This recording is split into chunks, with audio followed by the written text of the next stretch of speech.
ओम शांति। अॼु जा महावाक्य 6/1/1982 जा संगम युगी रमण जीवन में पवित्रता जो महत्व। बाप दादा विशेष ॿारनि जे प्योरिटी जी रेखा ॾिसनि था। बाप दादा जे विशेष पंहिंजे ॿारनि जी प्योरिटी जी रेखा ॾिसनि था। संगम युग ते विशेष वरदाता बाबा साहब वरदान सभी ॿारनि खे मिलंदा आहिनि। संगम युग ते विशेष वरदाता बाप ॿारनि खे वरदान विशेष मिलंदा आहिनि। हिकु आहे सहज योगी, ॿियो आहे पवित्र भव। हिकु आहे सहज योगी मतिलबु सहज ई बाबा खे यादि करण वारा। ॿियो आहे पवित्रता। हिन ॿिनि वरदाननि खे हर ब्राह्मण आत्मा पुरुषार्थ प्रमाण जीवन में धारण करे। हर ब्राह्मण आत्मा पुरुषार्थ प्रमाण जीवन में धारण करंदा। ईअं धारण स्वरूप आत्माउनि खे बाबा ॾिसनि था। बाबा कहिड़े ॿारनि खे ॾिसनि था? जे इहे ॿ चीजूं, इहे ॿ ॻाल्हियूं धारणा कयूं, केतिरे परसेंट सां धारणा करनि था। त बाबा धारणा स्वरूप आत्माउनि खे ॾिसनि था। जे इहे धारण कयो, हर हिकु ॿार जे मस्तक ऐं नैननि द्वारा पवित्रता जी झलक ॾेखारे में ॾिनी। हर हिक जे ॿार जे मस्तक ऐं नैननि द्वारा कंहिंजी झलक ॾेखारे में ॾिनी? पवित्रता जी झलक ॾेखारे में ॾिनी।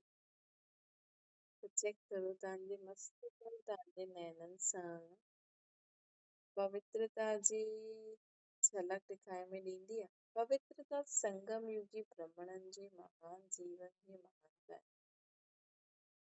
पवित्रता ब्रह्मण जीवन जो श्रेष्ठ श्रृंगार है। ॾिसो अॼु असां कंहिंखे बि चई सघंदा आहियूं न कि तव्हां खुद के आत्मा सां उनके बाबा खे यादि करो, पवित्र रहो, है ना। कोई बि अगरि ज्ञान में अचणु चाहींदो त असां चईंदा आहियूं कि हा भई पवित्रता खे धारण करो।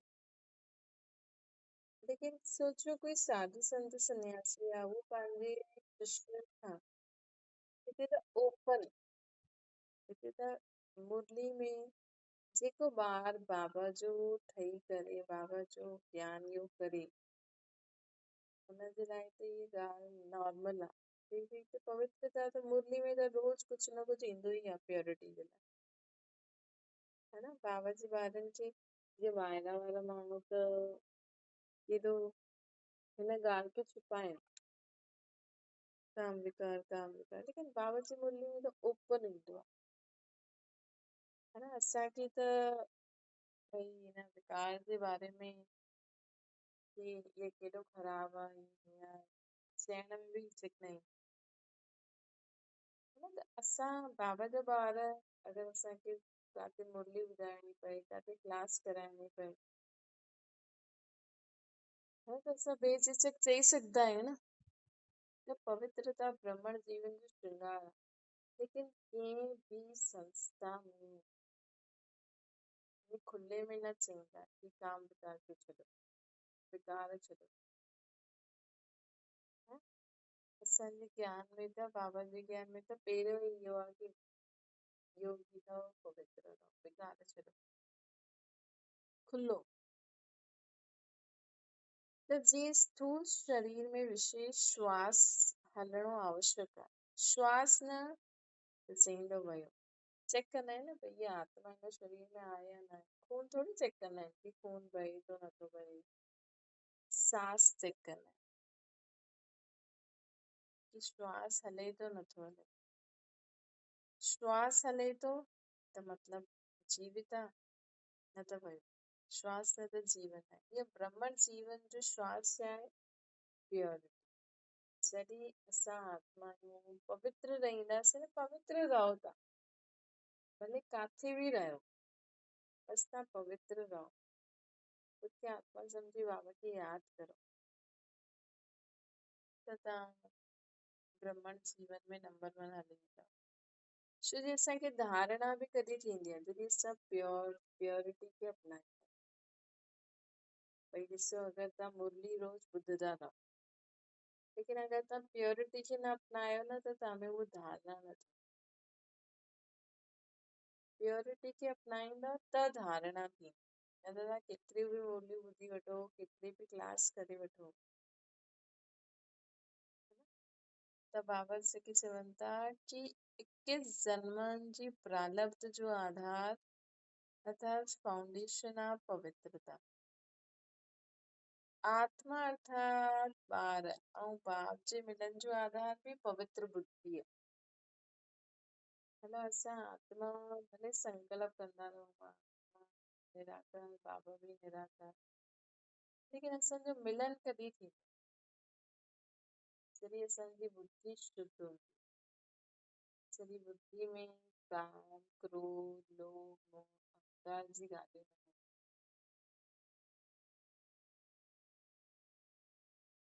तॾहिं असां जो आत्मा जो परमात्मा सां मिलन थींदो। अगरि असांजी बुद्धि में काम विकार जी ॻाल्हियूं त हमेशह ॾिसो पढ़ाई लिखाई कॾहिं कंदा आहिनि, पढ़ाई लिखाई कॾहिं कंदा आहिनि जॾहिं ब्रह्मचार्य हूंदी आहे न, अज्ञान काल में बि। लेकिन अॼुकल्ह ॾिसो, अॼुकल्ह जे ॿारनि जी बुद्धि में इम्प्योरिटी केॾी जल्दी अची वेंदी आहे। छो उहे नाटक ॾिसंदा आहिनि, फंक्शननि में वेंदा, हीअं कनि। अॼु ॾिसो तव्हां ॿारनि खे शादियुनि में वठी वेंदा आहियो न, ॿार त ॾिसंदो न, भई चईंदसि न इहे भई हस्बैंड वाइफ आहिनि, हिन ॿिन्हिनि जी शादी आहे, त उहो तव्हां खां पुछंदो भई शादी छा थींदी आहे, हीअं हूअं।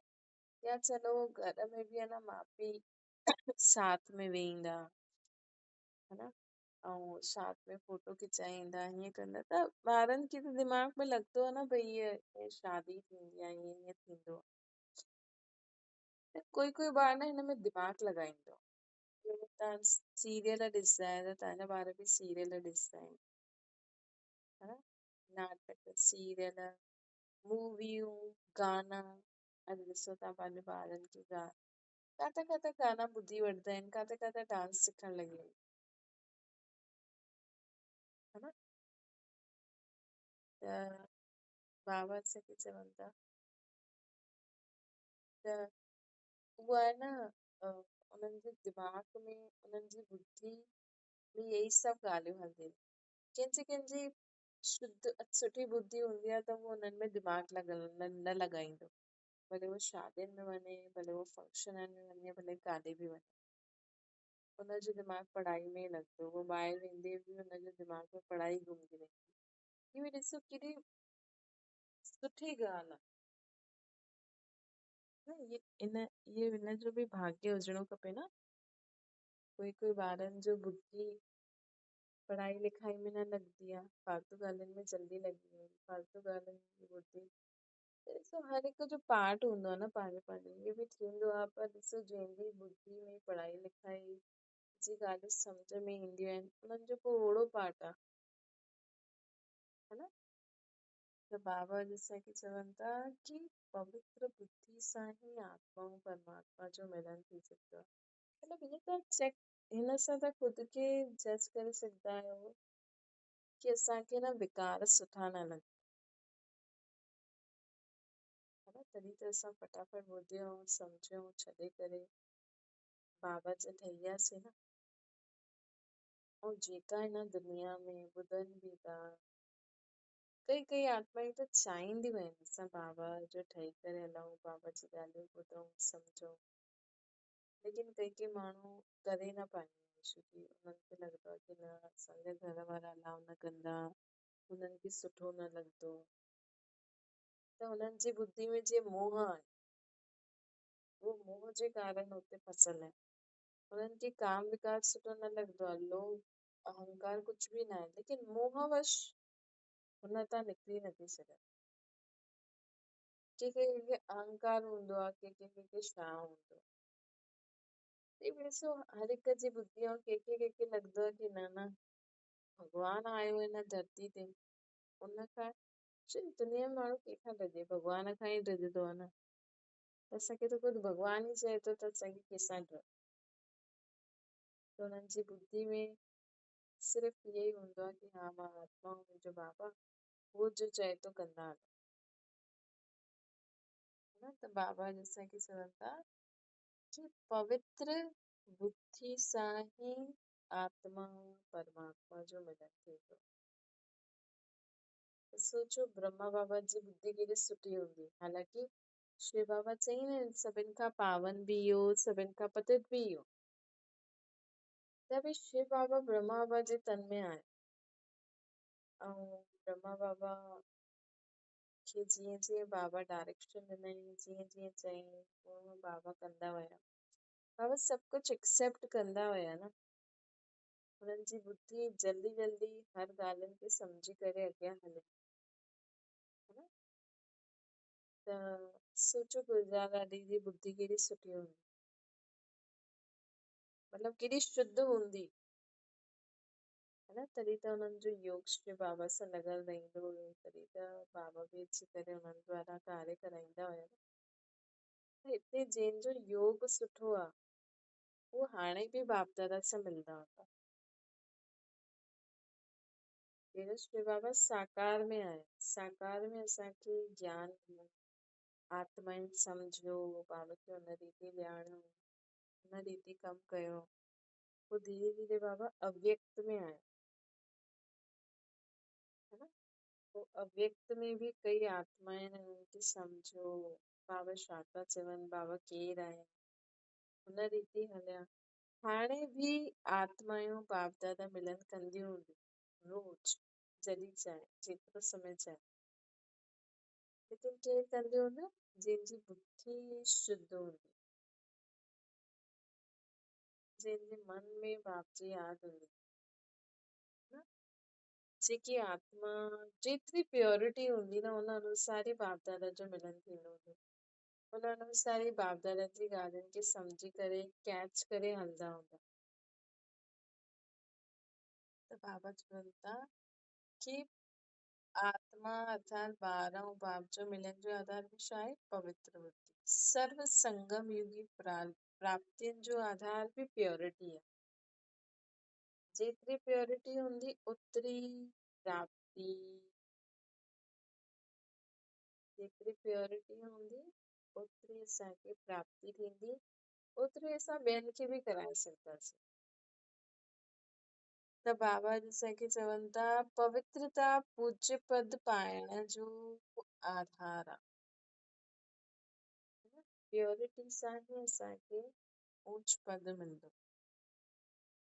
त सोचो पवित्रता सां ई प्राप्ति थींदी, पवित्रता सां ई बाप दादा जो मिलन थींदो, पवित्रता सां ई अॻियां जे पद जी प्राप्ति थींदी, है न। त अहिड़े महान वरदान खे सहज प्राप्त करे वरितो आहे,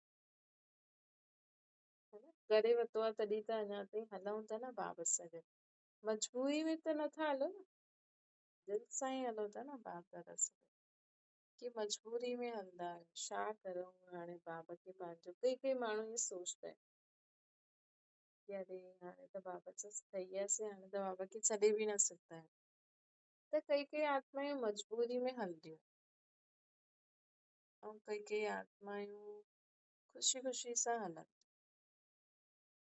है न। त बाबा असांखे चवनि था कि पवित्रता जो वरदान सहज प्राप्त थी वियो आहे, मेहनत सां प्राप्त कंदा आहियो या सहज प्राप्त आहे। वरदान रूप में अनुभव कंदा आहियो व मेहनत सां कंदा आहियो। वरदान में मेहनत न हूंदी आहे, लेकिन वरदान खे सदा जीवन में प्राप्त करण लाइ सिर्फ़ु हिकु बाप जो अटेंशन खपे कि वरदाता ऐं वरदानी ॿिन्हिनि जो संबंध समीप ऐं स्नेह जे आधार सां निरंतर खपे। वरदान खे सदा जीवन में अगरि असांखे प्राप्त करणो आहे त हुनजे लाइ बाबा छा था चवनि, सिर्फ़ हिकु त वरदाता मतिलबु जो असांखे वरदान ॾींदा आहिनि शिव बाबा, ऐं वरदानी मतिलबु तव्हां, त तव्हांजो बाबा जो संबंध ॾाढो समीप जो हुजिणो खपे। कोई बि संबंध, भाउ भाउर जो संबंध, साजन सजनी जो संबंध, दोस्त जो संबंध, डॉक्टर जो संबंध, टीचर ऐं स्टूडेंट जो संबंध, सतगुरु ऐं शिष्य जो संबंध, ये समीप जो हुजिणो खपे।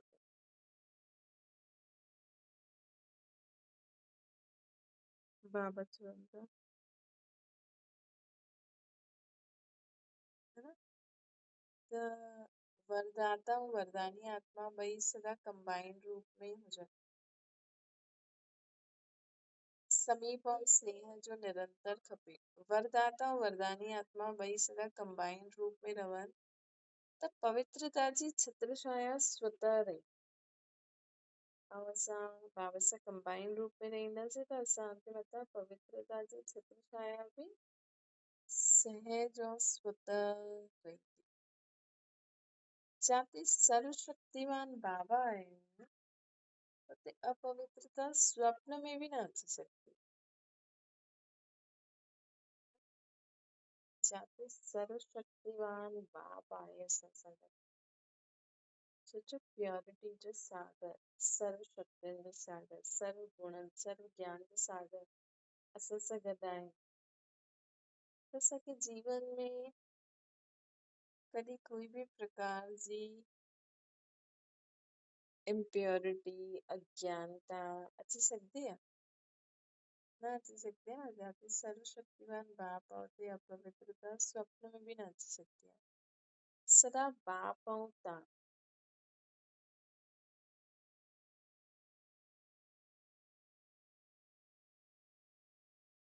युगल रूप में रहो, सिंगल न रहो, है ना। सदा सर्व संबंध में मतलब बाप ऐं ॿार, शिव ऐं शक्ति, त हिन में कंबाइंड रूप में रहो, सिंगल न रहो। सिंगल थी वेंदा त पवित्रता जो सुहाग हली वेंदा, सिंगल थी वेंदा त पवित्रता जो सुहाग हली वेंदा।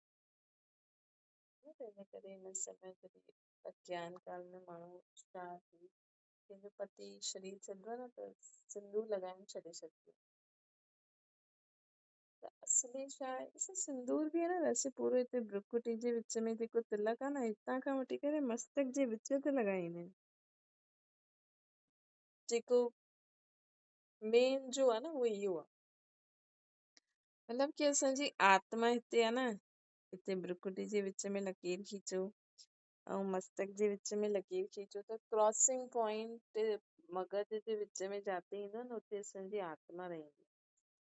त मतिलबु कि असांजी आत्मा ऐं लाल रंग मतिलबु शिव बाबा, मतिलबु सदा ही बाप सां और शिव साजन सां गॾु रहे।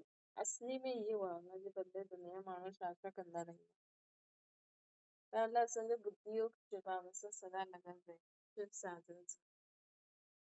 त बाबा चवनि था सिंगल थी वेंदा त पवित्रता जो सुहाग हली वेंदा, न त पवित्रता जो सुहाग और श्रेष्ठ भाग्य तव्हां सां गॾु करे शिव खे साजन जे रूप में यादि कंदा आहिनि।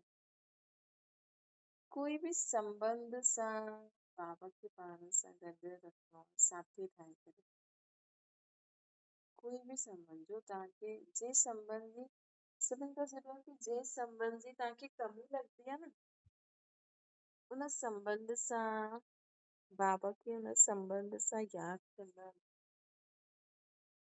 है न, त तव्हांखे सहज ई बाबा हुन संबंध सां यादि रहंदा त हुन संबंध जी कमी बि ख़तम थी वेंदी। वैसे त बाबा चवंदा आहिनि सर्व संबंध सां मूंखे यादि करो सभिनि खां पहिरियों पहिरियों, लेकिन अगरि तव्हांखे अगरि तव्हांखे कंहिं संबंध जी कमी महसूस थींदी आहे त उहो संबंध तव्हां न शिव सां जोड़े छॾियो, है न। छो जे कॾहिं बि सम्झो कोई माण्हू वेंदो आहे न कंहिंजो जंहिंजो कोई संबंध ई न आहे, अंकल ॿाहिरि फंक्शन ते वेंदा आहिनि, ॿियनि जे हुन संबंध, सम्झो कंहिंजो पीउ न आहे, वो ॿाहिरि वेंदा सोचदा भई केरु सही में सही पीउ आहे, त हुनखे लॻंदो न भई मुंहिंजो पीउ त आहे, त उहो चए असांजो इहो पीउ आहे, तव्हां मन में चओ मुंहिंजो त शिव पीउ आहे,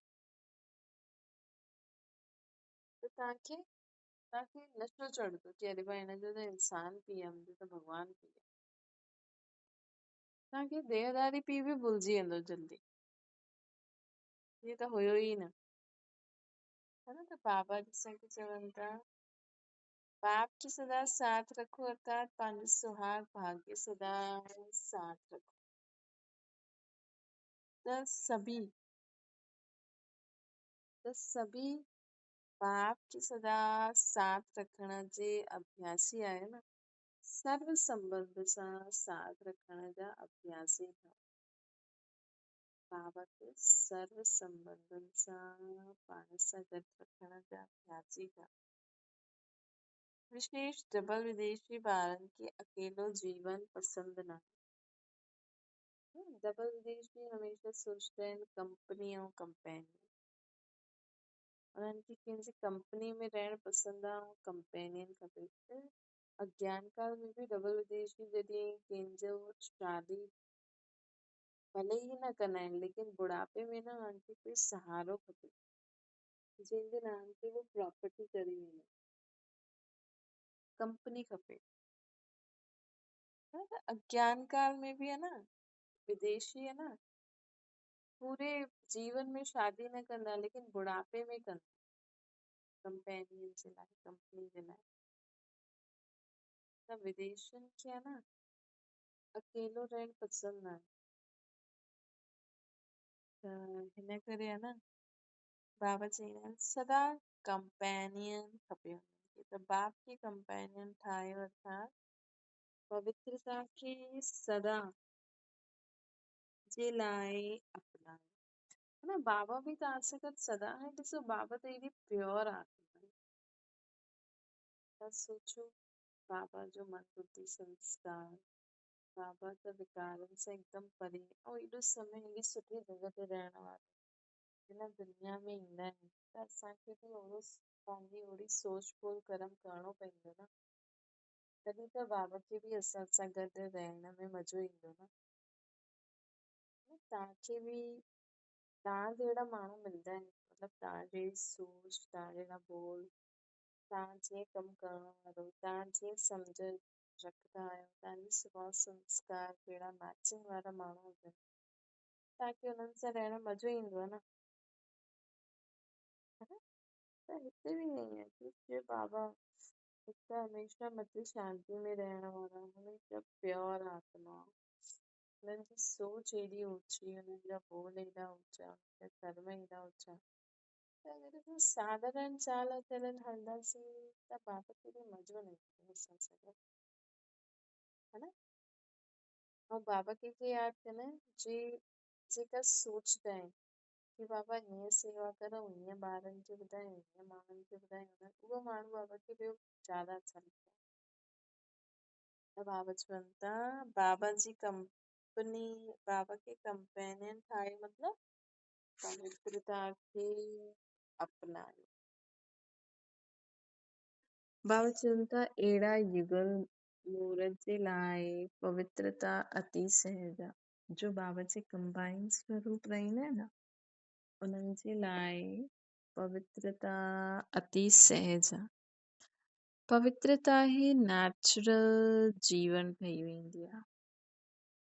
अहिड़ी आत्माएं जेका बाबा जे समीप संबंध में हूंदियूं आहिनि न, उन्हनि जे लाइ पवित्रता नेचुरल जीवन ठही वेंदी आहे। पवित्र रहूं, पवित्र ठहूं, ये क्वेश्चन ही न आहे, छो कि बाबा त आहिनि ई एवर प्योर, है न। ब्राह्मणनि जी लाइफ ही पवित्रता आहे, ब्राह्मणनि जी लाइफ ही छा आहे? प्योरिटी। ब्रह्मण जीवन जो जियदान ही पवित्रता आहे। ब्रह्मण जीवन जो जियदान ही पवित्रता है। आदि अनादि स्वरूप ही पवित्रता है। आदि अनादि स्वरूप ही छा आहे? प्योरिटी। जॾहिं स्मृति अची वई कि मां आदि अनादि पवित्र आत्मा आहियां। स्मृति अचण अर्थात पवित्रता जी समृद्धि अचण। जॾहिं असांखे स्मृति अची वेंदी आहे न, तॾहिं पवित्रता जी शक्ति अची वेंदी आहे, समृद्धि अची वेंदी आहे कि मां केरु आहियां? आदि अनादि पवित्र आत्मा आहियां। त स्मृति स्वरूप समृद्ध स्वरूप आत्माउनि जो निजी पवित्र संस्कार वारी निजी संस्कार छा आहे? पवित्र। स्मृति स्वरूप समृद्ध स्वरूप श्री असांखे स्मृति बि अची वई, स्मृति अची वई त समृद्धि अची वई। स्मृति स्वरूप समृद्ध स्वरूप आत्माउनि आहियो त निजी पवित्र संस्कार वारी। निजी संस्कार पवित्र आहे। संग दोष जे संस्कार अपवित्रता हूंदी आहे। है न? संग दोष जा संस्कार छा हूंदा आहिनि? अपवित्रता। त निजी संस्कार खे इमर्ज करण सहज आहे न, है न? असांजो जेको निजी संस्कार आहे हुनखे इमर्ज करण सहज आहे न। प्योरिटी असांजो निजी संस्कार आहे न, त हुनखे इमर्ज करण सहज आहे या संग दोष जा संस्कार इमर्ज करण सहज आहे? चेक करो। असांजो निजी संस्कार मां आदि अनादि पवित्र आत्मा आहियां, इहे संस्कार इमर्ज करण सहज आहे या संग दोष जो संस्कार इमर्ज करण सहज आहे? ब्रह्मण जीवन अर्थात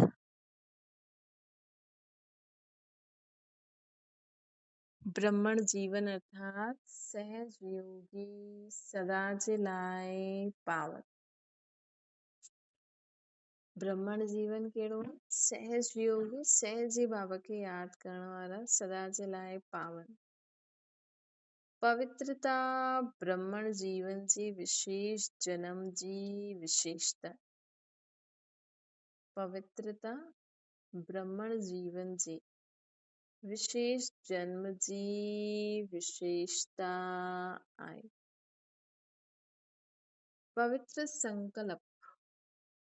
पवित्र संकल्प ब्रह्मणनि जी बुद्धि जो भोजन आहे। त बाबा असांखे पवित्रता जे बारे में ॿुधाइनि था। ब्रह्मणनि जी लाइफ ही प्योरिटी आहे। ब्रह्मण जीवन जो जियदान ही पवित्रता आहे। आदि अनादि स्वरूप असांजो प्योरिटी आहे। स्मृति आई मां पवित्र आत्मा आहियां, हुन सां समृद्धि अची वेंदी आहे, है न? त पवित्रता असांजो निजी संस्कार आहे। अपवित्रता संग दोष जा संस्कार आहिनि। ब्रह्मण जीवन अर्थात सहज योगी सदा जे लाइ पावन। पवित्रता ब्रह्मण जीवन जे विशेष जन्म जी विशेषता आहे। पवित्र संकल्प ब्रह्मणनि जी बुद्धि जो भोजन आहे, है न? पवित्र संकल्प ब्रह्मणनि जी बुद्धि जो भोजन आहे। कल्ह बाबा चई न, शुद्ध बुद्धि सां ई आत्मा ऐं परमात्मा जो मिलन थी सघंदो आहे। पवित्र दृष्टि ब्रह्मणनि जे अखियुनि जी रोशनी आहे। पवित्र संकल्प ब्रह्मणनि जी बुद्धि जो भोजन आहे, न? पवित्र दृष्टि ब्रह्मणनि जे अखियुनि जी रोशनी आहे। पवित्र कर्म ब्रह्मण जीवन जो विशेष धंधो आहे। पवित्र संकल्प, ब्राह्मणनि जो भोजन, पवित्र दृष्टि, ब्राह्मणनि जी अखियुनि जी रोशनी, पवित्र कर्म, ब्राह्मण जीवन जो विशेष धंधो आ। पवित्र कर्म ब्राह्मण जीवन जो विशेष धंधो आ। पवित्र संबंध संपर्क ब्राह्मण जीवन जी मर्यादा है। संकल्प असांजो पवित्र संकल्प बुद्धि जो भोजन आ। पवित्र दृष्टि ब्राह्मणनि जी अखियूं आहिनि। पवित्र कर्म ब्राह्मणनि जो धंधो आ। पवित्र संबंध संपर्क ब्राह्मणनि जी मर्यादा आहिनि। त सोचो कि ब्राह्मण जीवन जी महानता छा थी वई? पवित्रता थी वई न। अहिड़ी महान चीज खे अपनाइण में महिनत न करो, है न? अहिड़ी महान चीज खे अपनाइण में महिनत न करो बाबा चवनि था।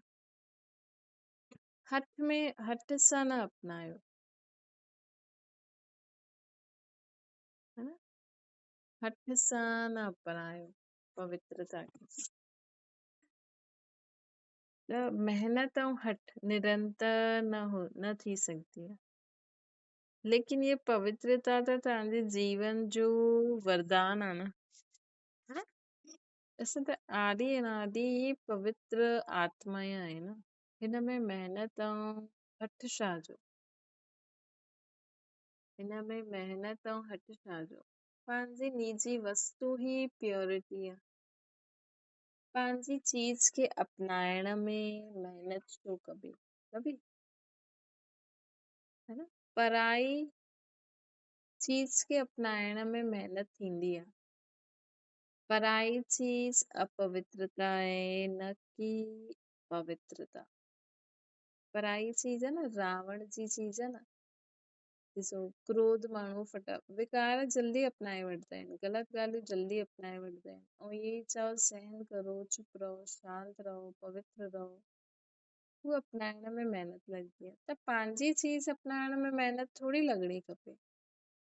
जो जे असां ख़ुदि खे पहचानंदा न आहियूं, पंहिंजे बाप खे न पहचानंदा आहियूं, त हुन में महिनत लॻंदी आहे। है न? रावण परायो आहे न, पंहिंजो थोरी आहे। बाप पंहिंजो आहे न।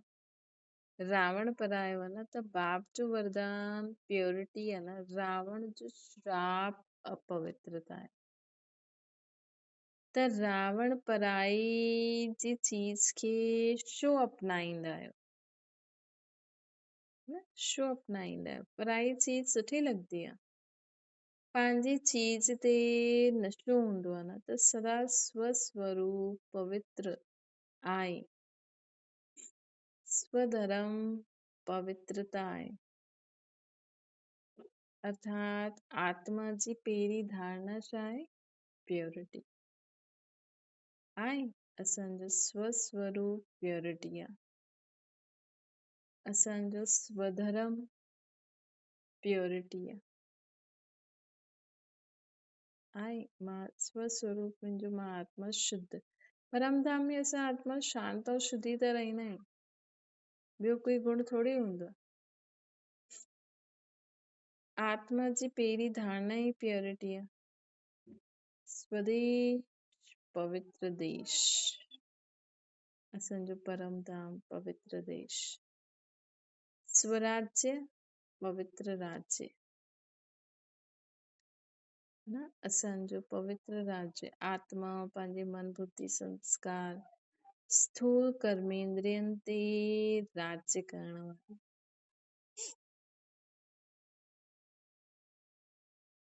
त स्वदेश पवित्र देश। सोचो असांजो देश कहिड़ो आहे? कोई तव्हांखे चए तव्हां फलाणे देश जा आहियो, फलाणे शहर जा आहियो, नशे सां चई सघंदा आहियो मां त परमधाम जी आहियां।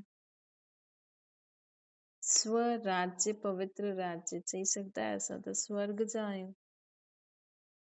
है न? असांजो धर्म भले अॼु बाबा चई न, भले असांजो धर्म आहे हाणे बि उहो ई, त हाणे त सभु प्योर रहूं था न, त भला हाणे असां ब्राह्मण धर्म जा आहियूं। लेकिन ब्राह्मण खां पोइ देवी देवता धर्म में वेंदासीं न, त असांजो हिन धरती ते असली धर्म पहिरियों ब्राह्मण पोइ देवी देवता धर्म जा आहियूं न असां, है न। ये सिंधी गुजराती पंजाबी मराठी थोड़ी आहियूं। स्व जो यादगार परम पवित्र पूज्य आत्मा आहे। असांजो यादगार ॾिसो, देवी देवताउनि जे मंदिर में असां पहिरियों हूअं आहे, जीअं तव्हां कॾहिं पंहिंजे बचपन जो फोटो ॾिसंदा हूंदव हिन जन्म जो, मतिलबु अज्ञान काल जो, त तव्हांखे लॻंदो हूंदो न पहिरियों मां हीअं हुयमि। पर तव्हांजो पहिरें जन्म जो फोटो आहे देवी देवताउनि जा मंदिर। सोचो, त सभिनि खां पहिरियों आहे ब्रह्मा जो त हिकु ई मंदिर आहे, हिकु ॿ आहिनि बसि यादगार में। लेकिन असांजो दिलवाड़ो मंदिर, दिलवाला मंदिर आहे, त उहो असांजो यादगार कीअं असां वेठा आहियूं। चलो असांजे सतयुग में पहिरियों जनम ॾिसो, राधे कृष्ण लक्ष्मी नारायण जा मंदिर, इहे असांजा यादगार आहिनि। मतिलबु इहे असांजे पहिरें जन्मनि जा चित्र आहिनि। असां पहिरियों हीअं हुयासीं, एक्चुअल फोटो त न आहे, लेकिन तव्हां सोचो कॾहिं हिन नथे सां सोचंदा आहियो, है न। माण्हू त मथो टेकण वेंदा आहिनि, असां पंहिंजे पहिरें जन्म जा फोटो असांजे यादगार में माण्हू अञा ताईं मंदिर ठाहिनि था। असांजो इहो उहो चकर पूरो बि थी वियो, है न। त असां पिछले जन्म में जो शिव बाबा सां गॾु पाठ वॼायो, हुनजे रूप, हुनजो यादगार शिव शालिग्राम अञा ताईं माण्हू पूजनि था। स्वदेश पवित्र देश, स्वराज पवित्र राज, स्व जो यादगार परम पवित्र पूज्य, कर्मेंद्रियन जो अनादि स्वभाव सुकर्म, है ना। कर्मेंद्रियन जो अनादि स्वभाव सुकर्म, सुठो कर्म, बस यही सदा स्मृति में रखो, त महिनत ऐं हठ योग सां छुटिजी वेंदव। त बाबा असांखे महिनत ऐं हठ योग सां छुटाइण लाइ सिर्फ़ु बाबा चवनि था कि जो मां तव्हांखे स्मृति दिलाई आहे न, कि तव्हां काथां जा आहियो, तव्हां केरु आहियो, तव्हां कीअं चकर लॻाया आहियो, बसि इहे ई, मां केरु, बाप केरु, मुंहिंजे रहण जो स्थान कहिड़ो आहे, मां कीअं हिन सृष्टि ते चकर लॻाए आई आहियां, बसि इहे यादि रखो त सहज थी वेंदो। बाप दादा ॿारनि खे महिनत कंदे हुए ॾिसी न सघंदा, हिन करे आयो ई सभु पवित्र आत्मा आहे न, पंहिंजे सुमान में स्थित थी वञो बसि। सुमान छा आहे? मां परम पवित्र आत्मा आहियां। सुमान कहिड़ो आहे? मां परम पवित्र आत्मा आहियां। सदा पंहिंजे हिन सुमान जे आसन ते स्थित थी करे हर कर्म करो, करे सघंदा आहियो। जीअं कोई डॉक्टर आहे, कोई इंजीनियर आहे, त सुबुह जो उथंदा आहियो, या तव्हांखे सॼो ॾींहुं छा यादि रहंदो आहे? अज्ञान काल में माण्हू की मां फलाणे जी ज़ाल आहियां, फलाणे जी धीअ आहियां, मां फलाणे जी मां आहियां, मां फलाणे जी फलाणी आहियां। हुन स्वरूप में स्थित थी करे सॼो ॾींहुं कमु कंदा आहियो न, ऑटोमेटिकली थींदो आहे। त असांखे बि सॼो ॾींहुं यादि रहे कि मां परम पवित्र आत्मा आहियां। मां केरु आहियां? मां परम पवित्र आत्मा आहियां, मां विजयी आत्मा, मां बाबा जी संतान आहियां। त ऑटोमेटिकली उहो ई कमु थींदो। सदा पंहिंजे हिन सुमान जे आसन ते स्थित थी करे हर कर्म करो, त सहज वरदानी बि थी वेंदव। इहा सहज आसन आहे न, त सदा पवित्रता जी झलक ऐं फलक में रहो। सुमान जे अॻियां देह अभिमान अची न सघंदो। जॾहिं असां सुमान में स्थित थी वेंदासीं न, कहिड़े सुमान में स्थित रहणो आहे? मां परम पवित्र आत्मा आहियां, त देह भान अची न सघंदो।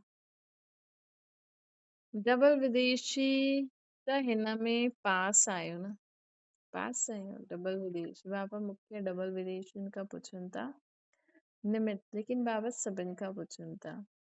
हठ योग त न आयो न, हठ योगी त न आयो न, महिनत करण वारा योगी त न आहियो न। मोहब्बत में रहो त महिनत ख़त्म थी वेंदी न। बाबा छा था चवनि, मोहब्बत में रहो, स्मृति रखो। जो बि बाबा स्मृति दिलाई आहे, बाबा सां न दिलि जो स्नेह हुजणु खपे। दिलि जो स्नेह कॾहिं ईंदो जॾहिं संबंध जुटियल हूंदो। ऐं वैसे बि जंहिंसां जो प्राप्ति थींदी आहे उन सां त स्नेह ऑटोमेटिकली थी वेंदो आहे। ऐं संबंध रखो त बि स्नेह थी वेंदो। त लवलीन आत्मा ठाहो, सदा हिकु बाप ॿियो न कोई। इहा नेचुरल प्योरिटी आहे, छो जो बाबा त आहिनि ई प्योर। बाबा खे अगरि असां सर्व संबंध सां पंहिंजो ठाहे करे रखंदासीं त हिकु बाप ॿियो न कोई, त बाबा त आहिनि ई प्योर, है न। बाबा त आहिनि ई प्योर, त प्योरिटी नेचुरल थी वेंदी। ॾिसो बाबा कीअं आहिनि, हिकु बिंदी आहे, है न। माण्हू छा सोचदा आहिनि कि बाबा त कोई अहिड़ी ज्योति, अहिड़ो तेजोमय आहे। जॾहिं शिव बाबा ब्रह्मा बाबा जे अंदर आया त कोई झटको लॻियो छा? कोई तेज वेज नज़र आयो जॾहिं शिव बाबा पहिरियों एंटर थिया? वो त पोइ उन्हनि खे ॾेखारियईं कि मां हीअं आयो आहियां। लेकिन जॾहिं हिते इंडिया में हिते इंडिया में जॾहिं पहिरियों शिव बाबा आया बाबा जे तन में, है न, त बाबा खे कोई झटको वटको थोड़ी लॻियो। त बाबा हिकदमि बिंदी आहिनि। त असां आत्मा बि बिंदी, हिकु बाप ॿियो न कोई। हीअं थोड़ी कोई नज़र अचे त पतो लॻे। त बाबा जो नेचुरल संस्कार छा आहे? प्योरिटी। त इहे गीत ॻाइणो न ईंदो आहे छा? इहे गीत ॻायो, सहज पवित्र आत्मा ठही वेंदा। कहिड़ो? मुंहिंजो त हिकु शिव बाबा ॿियो न कोई, मुंहिंजो त हिकु शिव बाबा ॿियो न कोई। इहा अगरि हिकु गीत ॻाईंदा त सहज पवित्र आत्मा थी वेंदा। ॾिसो बाबा केॾा दिन प्रतिदिन केॾा सहज सहज तरीक़ा था ॿुधाइनि असांखे। भई पहिरियों वारी आत्माउनि त एॾियूं भटियूं कयूं, एॾा हर हफ़्ते ताईं ईअं अभ्यास कयो, हर गुण, हर शक्ति, हर चीज जो उन्हनि अनुभव कयो आहे, मनन चिंतन कयो आहे, अनुभव कयो आहे, हुन अनुसार माण्हुनि खे ॿुधायो आहे। हाणे त बाबा केॾो सहज रीति सां ॿुधाइनि था कि ख़ुदि खे आत्मा सम्झो त प्योरिटी बाबा मां आत्मा बाबा जी, त प्योरिटी नेचुरल थी वेंदी। त हिन ॻाल्हि खे यादि रखो, हिन रीति बाबा खे यादि कंदव त उहो गुण बि अची वेंदो। त इहे गीत ॻाइण सहज, ऐं इहे गीत ॻायो, मुंहिंजो त हिकु शिव बाबा ॿियो न कोई। प्रैक्टिकल उनजो अनुभव करो त बाबा चवनि था प्योर आत्मा ठही वेंदो। अच्छा, अहिड़ा सदा स्व आसन जे अधिकारी आत्मा आहिनि। अहिड़ा सदा स्व आसन जे अधिकारी आत्मा आहिनि, सदा ब्रह्मण जीवन जी महानता व विशेषता खे जीवन में धारण करण वारियूं। ब्रह्मण जीवन जी महानता विशेषता छा आहे? प्योरिटी। धारण करण वारियूं आदि अनादि पवित्र आत्मा आहिनि। स्वस्वरूप स्वधर्म, स्वस्वरूप स्वधर्म सुकर्म में स्थित रहण वारी श्रेष्ठ आत्माउनि खे स्वधर्म स्वस्वरूप सुकर्म में स्थित रहण वारी श्रेष्ठ आत्माउनि खे व परम पूज्य पवित्र आत्माउनि खे पवित्रता जे वरदान प्राप्त कयल हुए महान आत्माउनि खे। सोचो बाबा असांखे केॾा सारा डायरेक्ट भगवान असांखे एॾा सारा वरदान ॾींदा आहिनि।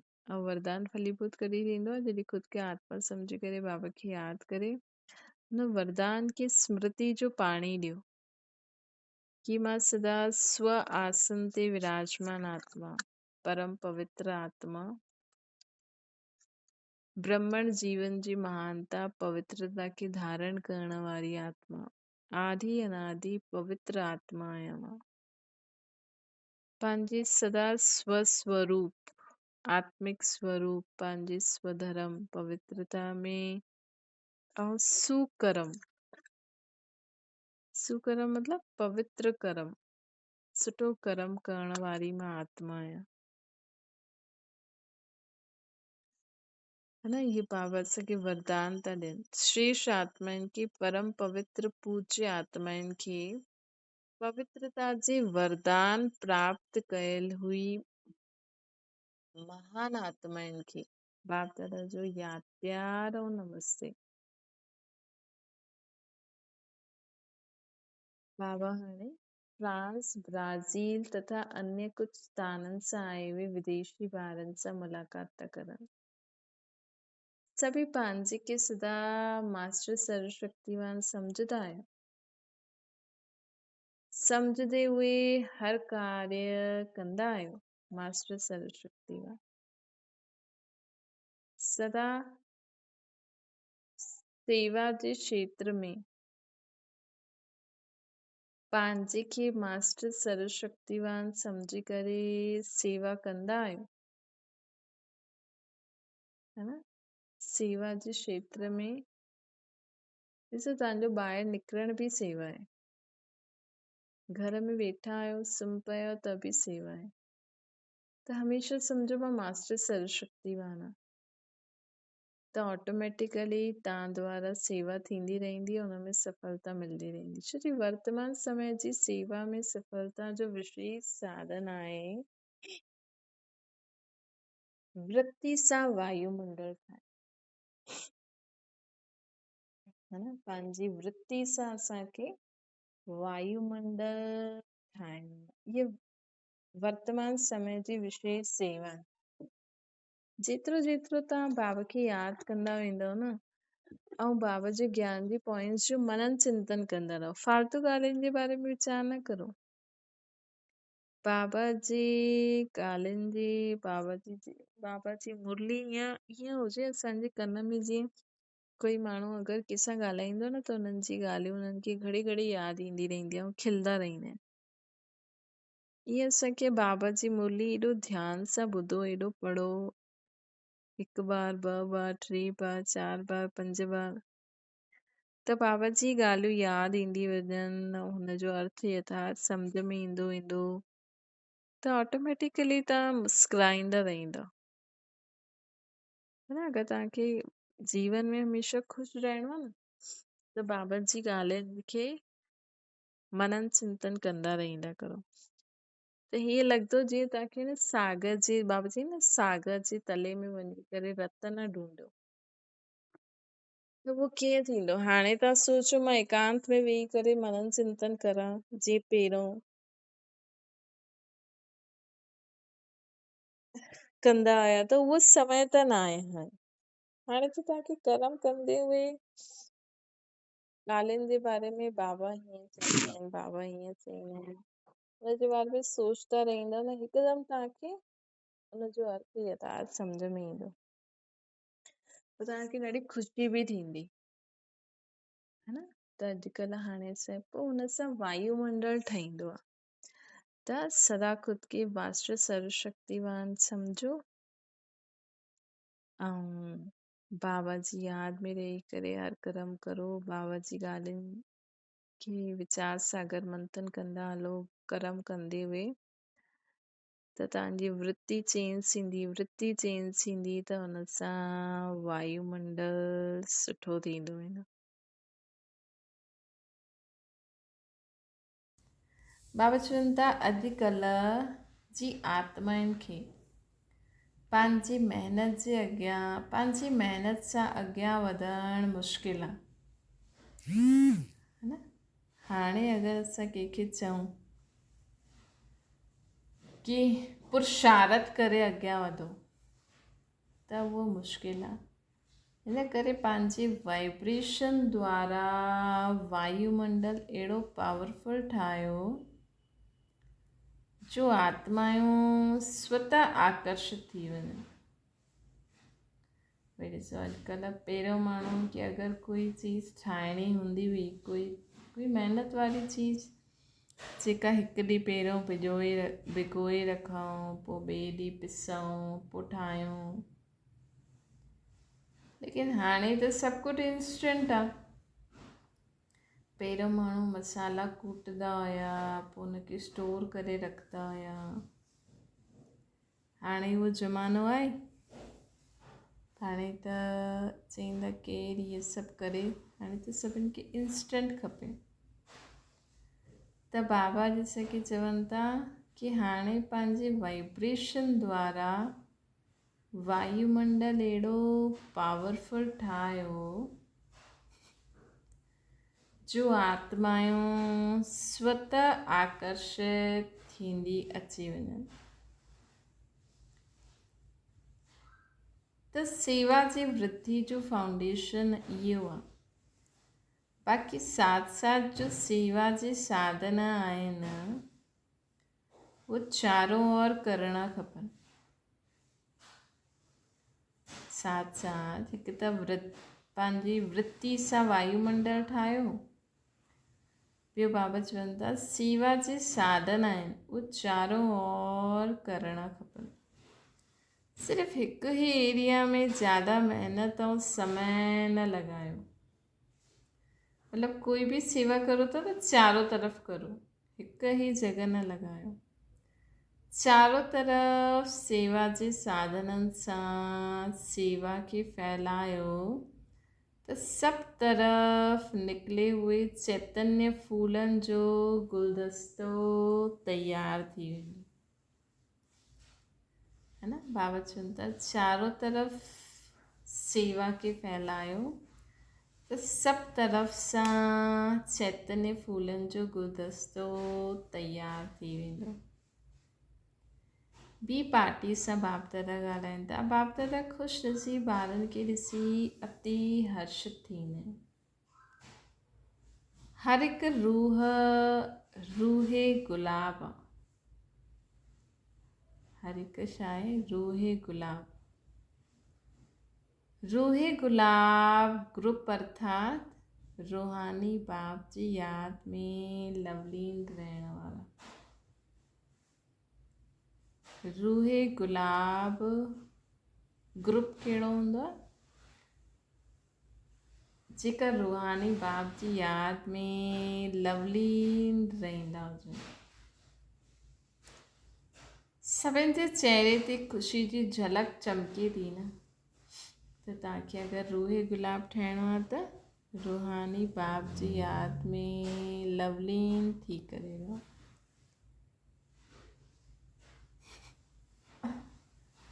त बाबा चवनि था सभिनि जे चहिरे ते ख़ुशी जी झलक चमके थी न। बाप दादा हिकु हिकु रतन जी वैल्यू खे ॼाणंदा आहिनि। बाप दादा हिकु हिकु रतन जी वैल्यू खे ॼाणंदा आहिनि।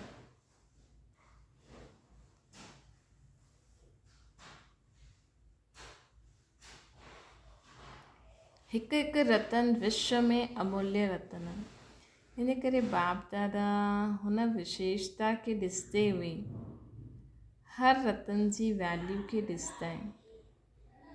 बाबा चवनि था हिकु हिकु रतन विशेष आहे, विश्व में अमूल्य रतन आहे। इन करे बाप दादा हुन विशेषता सां ॾिसंदे हुए हर रतन जी वैल्यू खे ॾिसनि था। बाबा हर रतन जी वैल्यू खे कीअं था ॾिसनि? हिकु हिकु रतन विश्व में अमूल्य रतन है न। छो जी असां ख़ुदि खे पहचानियो आहे, बाप खे पहचानियो आहे। उन हिसाब सां जेकी आत्मा भले अज्ञानी आहे लेकिन हाई पोस्ट ते आहे, उहा आत्मा ऐं जेकी बाबा जी ॿार आहे, जेकी ख़ुदि खे ॼाणदी आहे, बाप खे ॼाणदी आहे, भले पुरुषार्थ में केतिरो बि पुठियां, लेकिन दिलि सां चईंदी आहे मुंहिंजो बाबा आहे। त बाबा जे लाइ अमूल्य रतन केरु आहे? हिन दुनिया जो उहा आत्मा जो टॉप ते आहे, या उहा आत्मा जो बाबा खे ॼाणदी आहे ऐं दिलि सां चईंदी आहे मुंहिंजो बाबा, है न? त बाबा जे साम्हूं उहा आत्मा विशेष आहे। छो जी बाबा सम्झंदा आहिनि न कि उहा आत्मा मूंखे यादि कंदी त उन्हनि द्वारा मां कंहिंजो बि उद्धार करे सघंदो आहे। भले हुनजो एतिरो पुरुषार्थ न हुजे, छो जी बाबा कॾहिं कॾहिं चईंदा आहिनि न, भले टीचर जो एतिरो चांस न हुजे, लेकिन टीचर द्वारा अगरि स्टूडेंट खे अॻियां वधिणो आहे त मां टीचर में बि अची करे हुन स्टूडेंट जो भलो करे छॾंदो आहे। त इन करे बाप दादा उन विशेषता खे ॾिसंदे हुए हर रतन जी वैल्यू खे ॾिसंदा आहिनि। बाबा जे लाइ त हर आत्मा, हर जीव जंतु, जानवर कोई न कोई कम जे लाइ हिकु हिकु रतन अनेकनि जी सेवा जे निमित्त थियण वारो आहे। सदा पंहिंजी की विजयी रतन अनुभव करो। सदा पंहिंजे मस्तक ते विजय जो तिलक हुजणो खपे। छो जी जॾहिं बापचा ठही विया त विजय त तव्हांजो जनम सिद्ध अधिकार आहे। इन करे यादगार बि विजय माला ॻायल आहे न असांजो त विजय त असांजो जनम सिद्ध अधिकार आहे ई, छो जी असां बाबा जा ठहिया आहियूं। एतिरो निश्चय आहे कुझु बि थींदो रहे, बाबा सां गॾु आहे, विजय त असांजी थींदी आहे, थींदीसीं। इन करे यादगार में विजय माला ॻायल ऐं पूजबी बि आहे।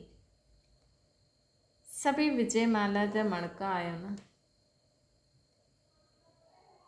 हाणे फाइनल न थिया आहिनि, लेकिन इन करे चांस आहे, जो बि चाहे सीट वठी सघंदा आहियो,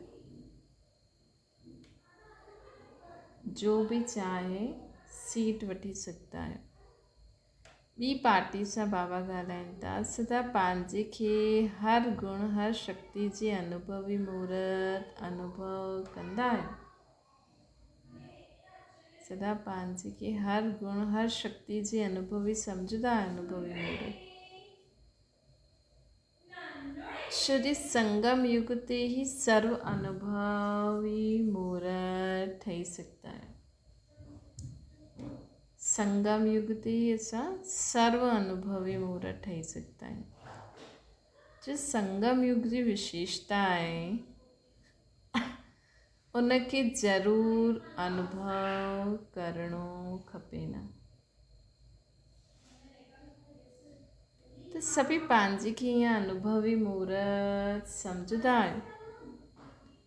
शक्तियूं ऐं गुण ॿई ही वॾा खज़ाना आहिनि। हर शक्ति जे अनुभवी मूर्त, हर गुण जे अनुभवी मूर्त। त केतिरा खज़ाननि जा मालिक थी विया आहियो। बाप दादा सर्व खज़ाननि जे ॿारनि खे ॾिसण, बाप दादा त सर्व खज़ाना ॿारनि खे ॾियण जे लाइ ई आया आहिनि।